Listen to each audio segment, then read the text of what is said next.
Kif inta? Illum qed nitkellmu dwar fidi id-daqs ta' żerrieta tal-mustarda. Tinsewx tafsu like u subscribe. Grazzi li jissegwuna. Armi l-ktib tal-profeta Ħabakuk. Mulej, kemm sendu mnokrob għall-għajnuna u int ma tismax?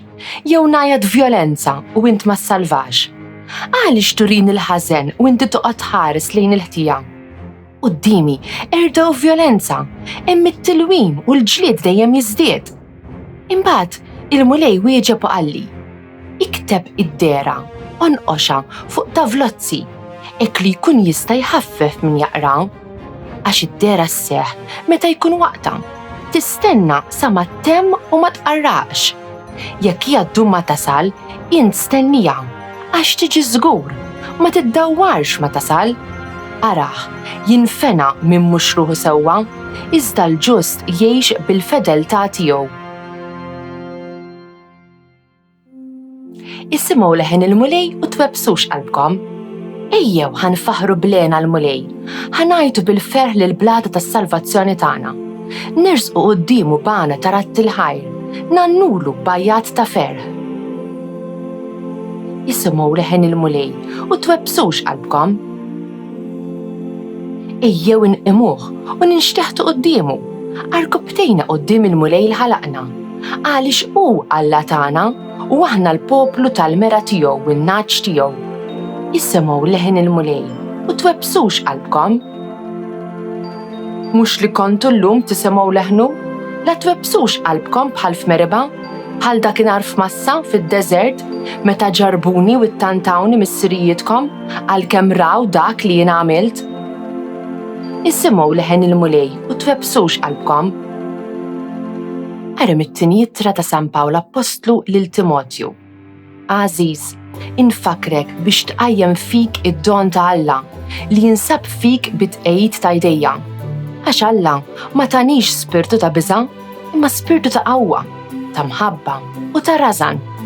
Mela tistħi xejn minħabba fix-xhieda għal siedna, anqas minħabba fija, priġunier tiegħu, imma qasam miegħi id-tbatija għall-Evanġelju u għafda fil-qawwa ta' Alla.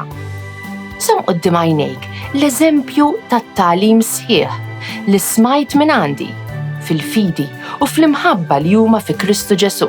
Ħares bl-għajnuna tal-Ispirtu Santu li jammar fina d-tesor sabiħ li kien fdat fidejk. Alleluja, alleluja. Il-kelma tal-mulej tibqa' għal dejjem, tinqi il-kelma tal-Evanġelju li kien imxandar lilkom. Alleluja, alleluja. Arem l-Evanġelju skont San Luqa. F'dak iż-żmien, l-apostli qalu lill-mulej: kattar fina l-fidi.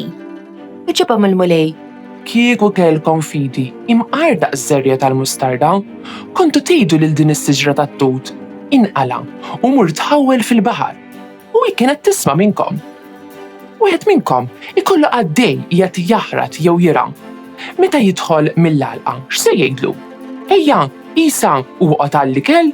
Jew lesti li x'niekol, ilbes il-fardal u newwilli sa ma niekol u nixrob jien, u mbagħad tiekol u tixrob int. Jaqgħu se jrodlu ħajr lill-qaddej talli jkun għamel li ordnalu? Hekk ukoll intom, meta tagħmlu kull ma tkunu ordnati ngħidu: aħna qaddejja li ma niswa għal xejn, għamilna biss dak li kellna nagħmlu.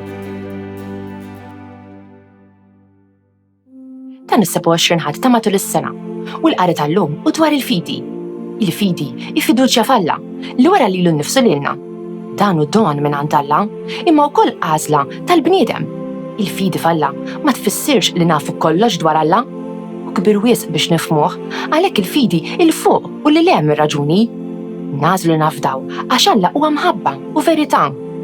Li nemmnu jfisser ukoll li nkunu ubbidjenti, li jfisser nisimgħu minn Alla u nagħmlu rida tiegħu. Fil-katekiżmu tal-Knisja Kattolika naqraw: bil-fidi il-bniedem iħalli għal kollox fidejn Alla, l-intelligenza u r-rida tiegħu u bruħu b'ġismu jagħti l-kunsens tiegħu lil Alla, awtur tar-rivelazzjoni. Aħna nafdaw lil Alla bil-kontroll ta' ħajjitna u jmexxina biex insiru l-poplu li hu jridna nkunu. Bi kliem il-kantanta Carrie Underwood ngħidu: Ġesu, hu l-steering fidejk.